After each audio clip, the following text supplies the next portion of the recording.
وہاں کا بادشاہ بہت بڑا ظالم تھا۔ وہ لوگوں کو زبردستی خنزیر کا گوشت کھلاتا، جو انکار کرتا اسے قتل کروا دیتا۔ چنانچہ اس عورت کو بھی اس کے بیٹوں سمیت بادشاہ کے سامنے لایا گیا۔ اس ظالم بادشاہ نے سب سے بڑے لڑکے کو بلوایا اور کہا، یہ خنزیر کا گوشت کھاؤ۔ اس مرد مجاہد نے جواب دیا، میں اللہ عز و جل کی حرام کی گئی چیز کو ہرگز نہیں کھاؤں گا۔ بادشاہ نے جب یہ سنا تو حکم دیا، اسے سخت ترین سزا دی جائے۔ جلاد آگے بڑھا اور اس کے ہر عضو کو کاٹ ڈالا اور اسے شہید کر دیا۔ السلام علیکم ورحمۃ اللہ وبرکاتہ۔ ناظرین، امید کرتا ہوں آپ تمام خیر و عافیت کے ساتھ ہوں گے۔ اللہ کریم آپ تمام احباب کو سلامت رکھے۔ دوستو، عظیم ماں کے عظیم بیٹے، آج انشاءاللہ اس حوالے سے بڑا دلچسپ اور خوبصورت واقعہ ہم سماعت کریں گے۔ ایک مرتبہ پتھر توڑنے والے چند مزدور حضرت سیدنا وہب بن منبع رحمۃ اللہ علیہ کی بارگاہ میں حاضر ہوئے اور عرض کی، حضور، جس قدر مصیبتوں کا ہمیں سامنا ہے، کیا ہم سے پہلے لوگ بھی کبھی ایسی مصیبتوں سے دوچار ہوئے؟ آپ رحمۃ اللہ علیہ نے ان کی یہ بات سن کر ارشاد فرمایا، اگر تم اپنی مصیبتوں اور اپنے سے پہلے لوگوں کے مصائب کا موازنہ کرو تو تمہیں ان کے مصائب کے سامنے اپنی مصیبتیں ایسے محسوس ہوں گی جیسے آگ کے مقابلے میں دھواں، یعنی ان کی مصیبتیں آگ اور تمہاری مصیبتیں دھوئیں کی طرح ہیں۔ پھر آپ رضی اللہ تعالیٰ عنہ نے فرمایا، بنی اسرائیل میں ایک عورت تھی جس کا نام سارہ تھا۔ اس کے 7 بیٹے تھے۔ جس ملک میں وہ رہتی تھی وہاں کا بادشاہ بہت بڑا ظالم تھا۔ وہ لوگوں کو زبردستی خنزیر کا گوشت کھلاتا، جو انکار کرتا اسے قتل کروا دیتا۔ چنانچہ اس عورت کو بھی اس کے بیٹوں سمیت بادشاہ کے سامنے لایا گیا۔ اس ظالم بادشاہ نے سب سے بڑے لڑکے کو بلوایا اور کہا، یہ خنزیر کا گوشت کھاؤ۔ اس مرد مجاہد نے جواب دیا، میں اللہ عز و جل کی حرام کی گئی چیز کو ہرگز نہیں کھاؤں گا۔ بادشاہ نے جب یہ سنا تو حکم دیا، اسے سخت ترین سزا دی جائے۔ جلاد آگے بڑھا اور اس کے ہر عضو کو کاٹ ڈالا اور اسے شہید کر دیا۔ پھر ظالم بادشاہ نے اسے چھوٹے لڑکے کو بلایا اور اس کے سامنے بھی خنزیر کا گوشت رکھتے ہوئے کہا، اسے کھاؤ۔ اس نے بھی جرأت ایمانی کا مظاہرہ کرتے ہوئے جواب دیا، میں اللہ کی حرام کی گئی اشیاء کبھی بھی نہیں کھاؤں گا۔ یہ سن کر ظالم بادشاہ آگ بگولا ہو گیا اور اس نے حکم دیا کہ ایک تانبے کی دیگ میں تیل ڈال کر اسے آگ پر رکھ دو۔ چنانچہ ایسے ہی کیا گیا۔ جب تیل خوب گرم ہو گیا تو اس نوجوان مجاہد کو تیل میں ڈال دیا گیا۔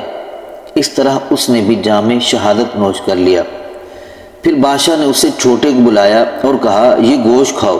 اس نے بادشاہ سے کہا، تو ذلیل اور کمزور ہے، تو اللہ کے مقابلے میں کچھ بھی نہیں۔ تو مجھے اللہ کے حکم کے خلاف کسی بات پر ہرگز آمادہ نہیں کر سکتا۔ جو تیرے جی میں ہے تو کر لے، لیکن میں اللہ کی حرام کردہ چیزوں کو کبھی بھی نہیں کھاؤں گا۔ بادشاہ یہ سن کر ہنسنے لگا اور لوگوں سے کہنے لگا، کیا تم جانتے ہو کہ اس نے مجھے گالی کیوں دی؟ اس نے یہ سوچ کر مجھے گالی دی ہے کہ میں گالی سن کر طیش میں آ جاؤں گا اور فوراً اسے قتل کرنے کا حکم دے دوں گا۔ اس طرح یہ آسانی سے موت کی گھاٹ اتر جائے گا، لیکن میں ہرگز ایسا نہیں کروں گا۔ پھر اس ظالم بادشاہ نے حکم دیا کہ اسے سخت سے سخت سزا دی جائے۔ چنانچہ ظالم بادشاہ کے حکم پر پہلے اس نوجوان کی گردن کی کھال کاٹی گئی، پھر اس کے سر اور چہرے کی کھال اتار لی گئی اور اس طرح اسے بھی شہید کر دیا گیا۔ بادشاہ نے اسی طرح مختلف ظالمانہ انداز میں باقی بھائیوں کو بھی شہید کروا دیا۔ آخر میں سب سے چھوٹا بھائی بچا۔ بادشاہ نے اس کی والدہ کو بلایا اور کہا، میں تیرا بھی یہی حشر کروں گا۔ اگر تو اپنی اور اپنے اس بیٹے کی سلامتی چاہتی ہے تو اسے تنہائی میں لے جا کر سمجھا۔ اگر یہ ایک لقمہ کھانے پر بھی راضی ہو گیا تو میں تم دونوں کو چھوڑ دوں گا، پھر تم من پسند زندگی گزارنا۔ اس عورت نے کہا ٹھیک ہے، میں اسے سمجھانے کی کوشش کرتی ہوں۔ پھر وہ اپنے بیٹے کو تنہائی میں لے گئی اور کہا اے میرے لخت جگر، اے میرے بیٹے، کیا تو جانتا ہے کہ تیرے بھائیوں میں سے ہر ایک پر میرا ایک ایک حق ہے اور تجھ پر میرے 2 حق ہیں؟ وہ اس طرح کہ میں نے تیرے بھائیوں کو 2 سال دودھ پلایا تھا۔ تیری پیدائش سے چند دن قبل تیرے والد کا انتقال ہو گیا۔ پھر جب تیری ولادت ہوئی تو بہت زیادہ کمزور تھا۔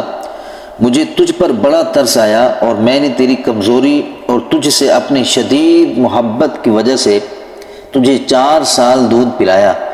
میں تجھے اللہ اور اس احسان کا واسطہ دے کر کہتی ہوں جو میں نے تجھ پر کیا کہ تو ہرگز اس چیز کو نہ کھانا جسے اللہ رب العزت نے حرام کیا ہے، اور بروز قیامت اپنے بھائیوں سے اس حال میں نہ ملنا کہ تو ان میں سے نہ ہو۔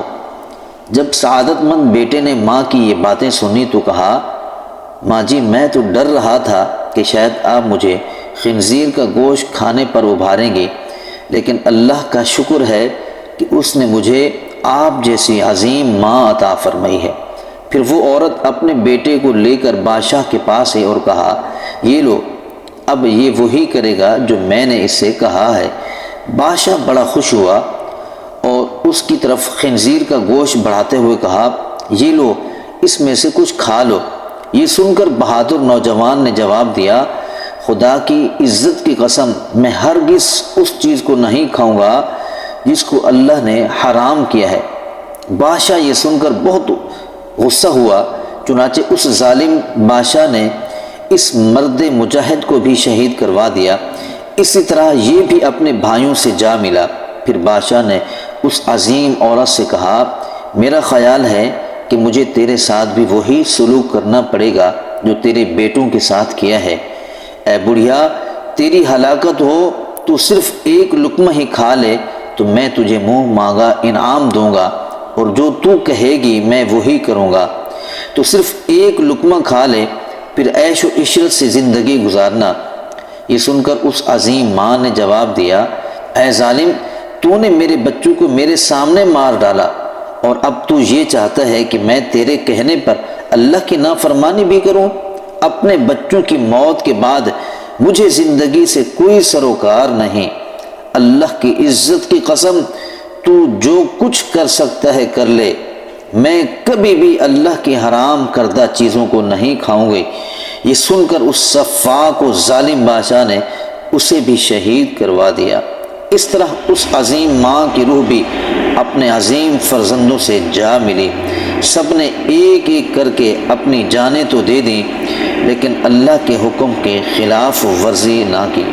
دوستو، ہم بھی غور و فکر کریں کہ ہم اپنے رب کی کتنی فرما برداری کرتے ہیں اور کتنی نافرمانیاں کرتے ہیں۔